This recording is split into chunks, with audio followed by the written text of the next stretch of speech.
Hello everybody and welcome to another video, and today I'm going to be revisiting 1914. Now I checked this band out about a year ago when I looked at a track called "And a Cross Now Marks His Place", featuring the vocals of Nick Holmes from Paradise Lost and Bloodbath and Host. And it was a pretty good track. Now the band 1914, if I remember correctly, is a Ukrainian band whose music all revolves around the World War, hence the name 1914. Now, when I listened to "And a Cross Now Marks His Grave" or marks his place, is it marks his place? Yes, a cross now marks his place. When I checked that out, like I said, the vocals, it featured vocals by Nick Holmes. So I'm not sure how much of the vocals was done by him and how much was done by the original singer. I can't actually remember. So this will be the first time I believe I've actually heard a track by them with their own vocalist all the way through. Now the actual track itself is quite long. It's about a 10-minute long track.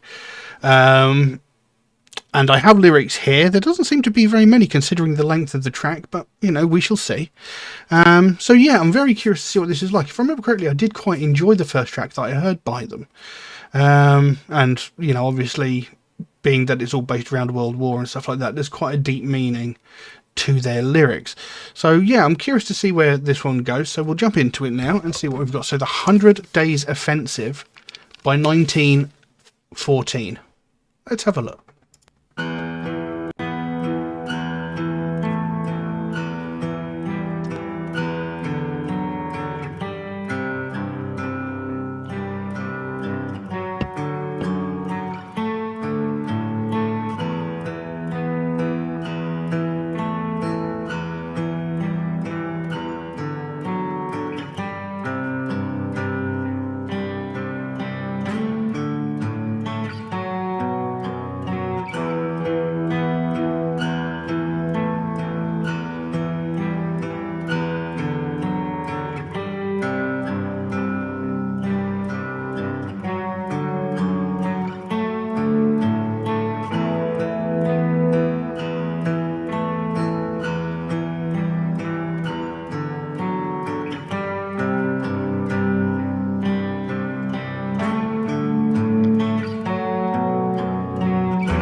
That's why you accused me. I tell you, I didn't want to kill you. I tried to keep you alive.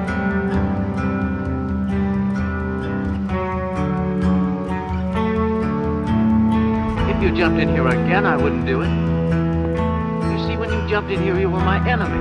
I was afraid of you. But you're just a man like me, and I killed you. Forgive me, comrade.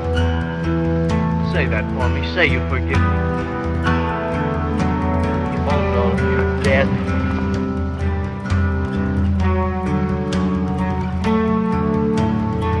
You're better off than I am. You're through. I can't do any more to you now.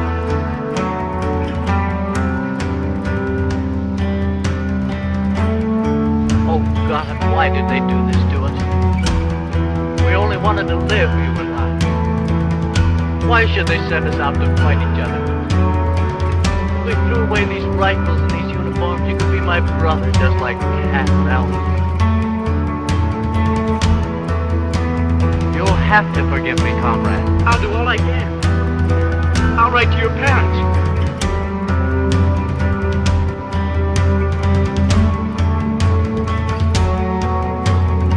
I promise she'll not want for anything. And I'll help her, your parents too. Only forgive me. Forgive me. Forgive me. Forgive me. Forgive me. Forgive me. Forgive me. Forgive me. Forgive me.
officers, enlisted men. The men who have received decorations this day have all performed actions worthy of our great cause. Henceforth, Germany expects each of you to follow their example. From this day on, your Kaiser urges you all to aspire to such strength, to such bravery, to such obedience to your God and your country. If you do, my soldiers, I am certain that every one of you will one day wear a medal pinned on you by your Kaiser.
Wow.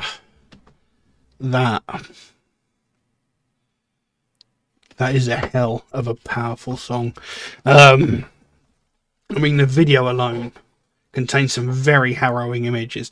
I'm assuming it comes from a film. If anybody can enlighten me as to what film this is from, I'd really appreciate that. I'd really like to know. Yeah, it had that sort of same sort of vibe going on that Metallica's One had, where they played parts of the film Johnny Got His Gun, which is an incredibly depressing film.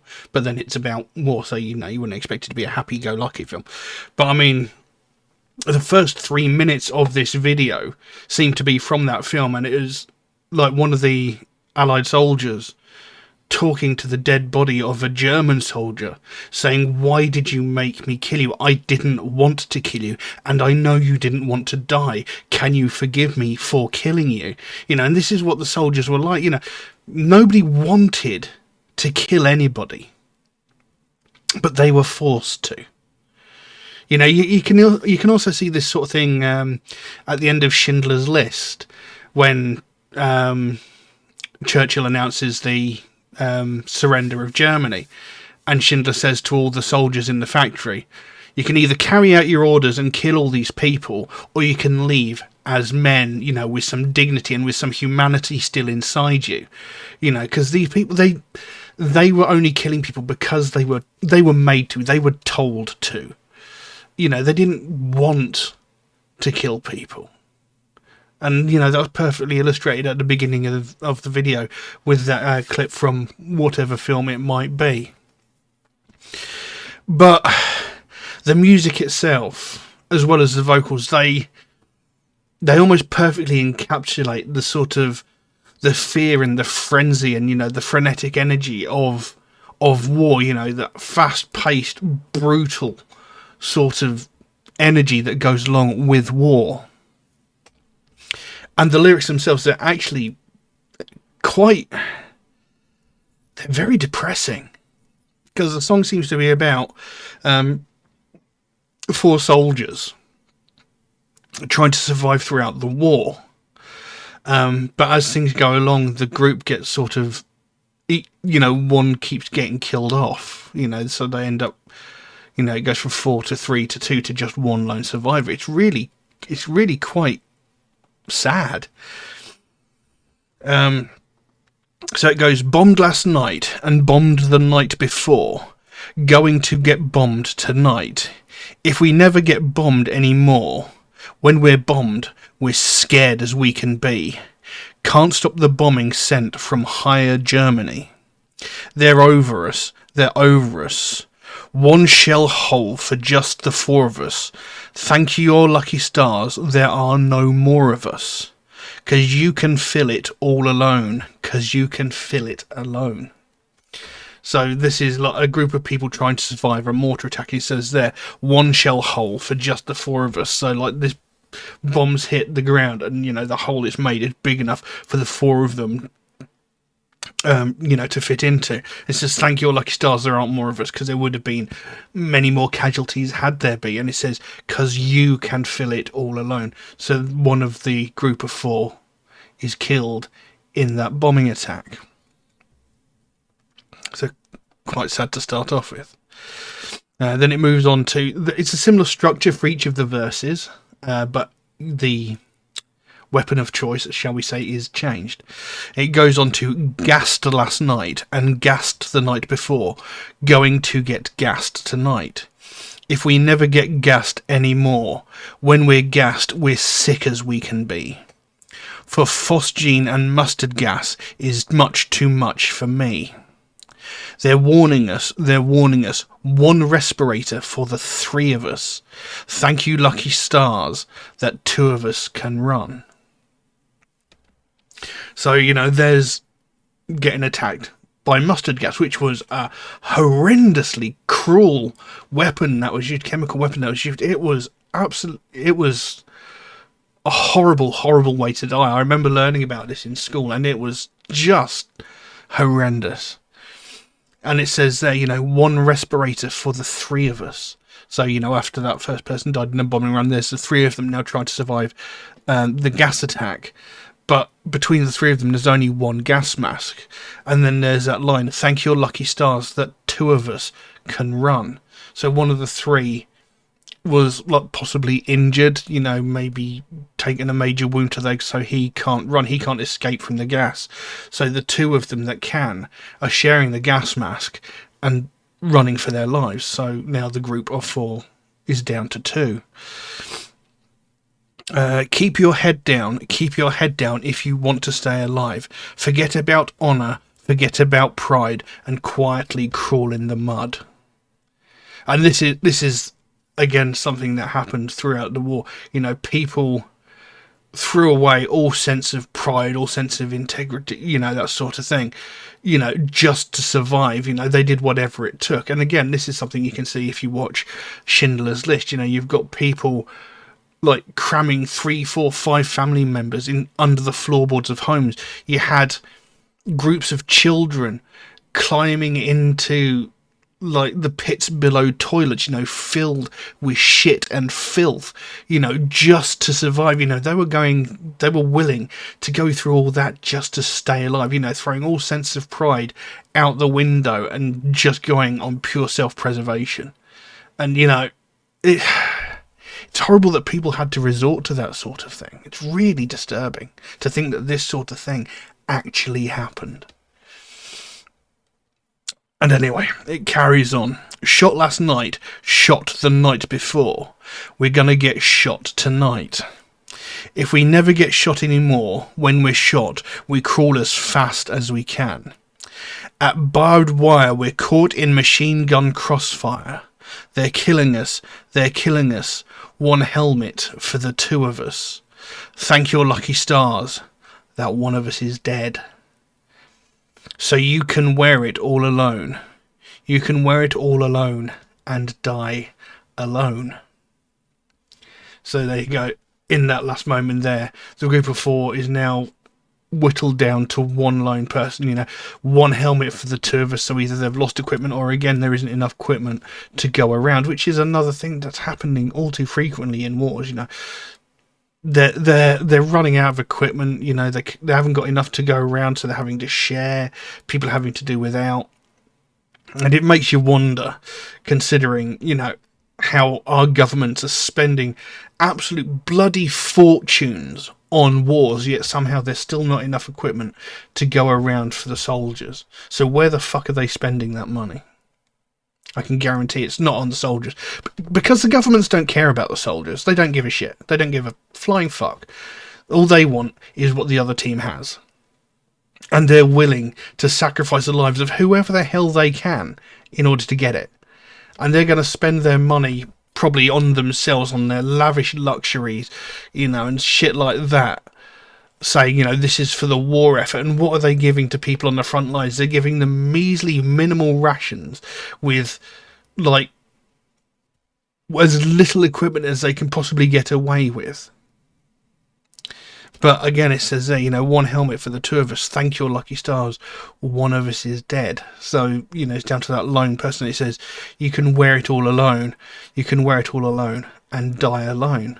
So, you know, he's resigned himself to the fate that he's likely to die before he sees the end of the war. You know, his 3 friends have all been horrendously killed in, you know, all these different attacks that have gone on. So it's a really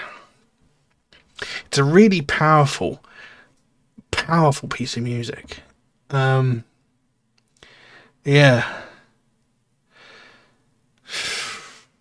You know, you accompany those lyrics with the you know, with the video that we saw, getting quite harrowing and disturbing images. I mean, showing pictures of like soldiers trapped on barbed wire, you know, just their corpses laying over the barbed wire.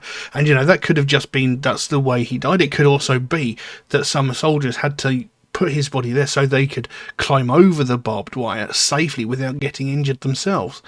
These are the sorts of things that people had to resort to. You know, it's... Nothing good comes from war. Nothing. There's no reason for it. You know, and... I mean, we were very lucky to escape it recently when a certain politician was in power a couple of years ago. You know, we were very swiftly heading that way, so we were lucky to avoid it then. And, you know, we can only hope we never see atrocities like these ever again. You know, you'd really hope we never see something like that again in our lifetime, but there's no guarantees of that. But yeah, a powerful piece of music, and a very good piece of music. It was a lot more black metal than I remember it. But yeah, you know, I've said it 100 times, you know, I like it when pieces of music, when songs have meaning, you know, when there's a story behind it. And, you know, you can't get any more real than this sort of thing. you know. And from what I understand, they when they did the other track, the Cross Now Marks His Place, if I remember correctly, the lyrics actually came from a diary of a soldier. You know, so they do a lot of research into the songs that they create, and it's very, very possible that this song itself might actually come from first-hand reports from within the trenches, within the war. You know, this could well be another set of lyrics that have come from a diary, possibly. I don't know, but you know, it's impressive the way that they've put the song together and the way they've put that story into it of like this group of soldiers, you know, going through everything that they're going through, and the group being slowly killed off. And yeah, it's very powerful. But I don't know what else I can say about that, so I'm going to leave that as it is. Now, if you enjoyed the video, please consider giving it a like, maybe even subscribe if you're not already. And yeah, thank you all very, very much for watching, and I'll see you again soon. Bye-bye.